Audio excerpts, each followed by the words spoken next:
বুধবার কাতারের রাজকীয় এয়ার অ্যাম্বুলেন্সে চিকিৎসার জন্য লন্ডন আসছেন খালেদা জিয়া।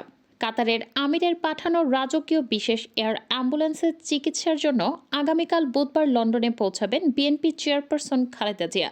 তাকে বহনকারী বিশেষ এয়ার অ্যাম্বুলেন্সটি লন্ডনের স্থানীয় সময় সকাল 10টায় হিথ্রো বিমানবন্দরে অবতরণ করার কথা রয়েছে। বিমানবন্দরে তাকে ভিআইপি প্রোটোকল প্রদান করবে হিথ্রো কর্তৃপক্ষ। খালেদা জিয়াকে বিমানবন্দরে অভ্যর্থনা জানাতে উপস্থিত থাকবেন চেয়ারপারসনের বড় ছেলে বিএনপি ভারপ্রাপ্ত চেয়ারম্যান তারেক রহমান ও পুত্রবধূ ডাক্তার জোবাইদা রহমান সহ পরিবারের সদস্যরা। এছাড়া বিমানবন্দরে উপস্থিত থাকবেন যুক্তরাজ্য বিএনপির নেতাকর্মীরা। হিথ্রো বিমানবন্দর থেকে বিশেষ অ্যাম্বুলেন্সে খালেদা জিয়াকে সরাসরি পশ্চিম লন্ডনের লন্ডন ক্লিনিকে নিয়ে যাওয়া হবে এবং সেখানেই তার চিকিৎসা শুরু হবে। সর্বশেষ 2017 সালের 16 জুলাই লন্ডনে এসেছিলেন।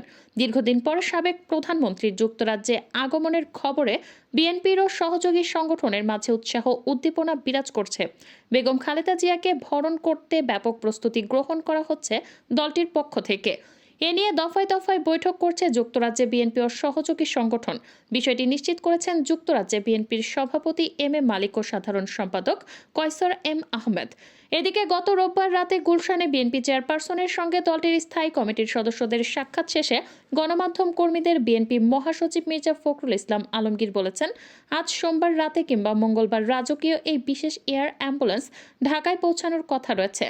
বিএনপি চেয়ারপারসনের একান্ত সচিব এবিএম আব্দুস সাত্তার বলেছেন, খালেদা জিয়ার সঙ্গে 7 জন চিকিৎসক সহ 15 সদস্যের একটি প্রতিনিধি দল থাকবে, যার মধ্যে রয়েছেন খালেদা জিয়ার প্রয়াত ছোট ছেলে আরাফাত রহমান কোকোর স্ত্রী সৈয়দা শর্মিলা রহমান। জানা গেছে, সাবেক প্রধানমন্ত্রী বিএনপি চেয়ারপারসন বেগম খালেদা জিয়ার শারীরিক অসুস্থতার তথ্য জেনে কাতারের আমির শেখ তামিম বিন হামাম আল থানির রাজকীয় বহরের এই বিশেষ বিমান দিয়েছেন। এই বিমানে সর্বাধুনিক চিকিৎসা সুবিধা রয়েছে।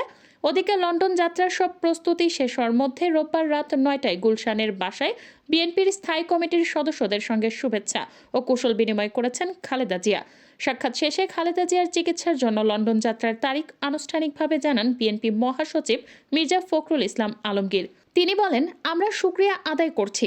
আল্লাহর অশেষ রহমতে জনগণের আদরের নেত্রী বেগম খালেদা জিয়া চিকিৎসার জন্য আগামী 7 জানুয়ারি রাতে লন্ডনের উদ্দেশ্যে যাত্রা করবেন।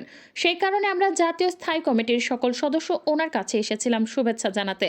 মিস্টার আলমগীর এ সময় বলেন, আল্লাহ যেন তাকে সুস্থ করে দেশের মানুষের মাঝে ফিরিয়ে আনেন এবং সংগ্রামে যেন নেতৃত্ব দেন। আল্লাহর কাছে সেই দোয়া করি আমরা। এ সময় বিএনপি চেয়ারপারসনের সুস্থতা কামনায় দেশবাসীর কাছে দোয়াও চেয়েছেন বিএনপি মহাসচিব। লন্ডনে কয়েকদিন থাকার পরে বিএনপি চেয়ারপারসন লিভারের উন্নত চিকিৎসার জন্য যুক্তরাষ্ট্রে যাবেন। যুক্তরাষ্ট্রের মেরিল্যান্ডে জন হপকিন্স ইউনিভার্সিটি হসপিটালের মাল্টিডিসিপ্লিনারি কেয়ার ইউনিটে খালেদা জিয়ার লিভার ট্রান্সপ্লান্টের চিকিৎসা নেবেন। ইতিমধ্যে তার যাবতীয় চিকিৎসার কাগজপত্র, বিভিন্ন পরীক্ষার রিপোর্ট সমূহ সেখানে পাঠানো হয়েছে। এই হাসপাতালের 3 বিশেষজ্ঞ চিকিৎসক গত 26 অক্টোবর ঢাকায় এসে এভারকেয়ার হাসপাতালে খালেদা জিয়ার লিভার ও পেটের ফ্লুইড জমা ও রক্তক্ষরণ রোধের চিকিৎসা বিজ্ঞানের বিশেষ পদ্ধতি টিআইপি স্টিপস সম্পন্ন করেছিলেন। তাদের নেতৃত্বে একটি বিশেষজ্ঞ চিকিৎসক টিম বিএনপি চেয়ারপারসনের লিভার ট্রান্সপ্লান্ট চিকিৎসা কার্যক্রম পরিচালনা করবে। 5 আগস্টের রাজনৈতিক পট পরিবর্তনের পর চিকিৎসার জন্য বিদেশে যাওয়ার এই সিদ্ধান্ত নিলেন বিএনপি চেয়ারপারসন।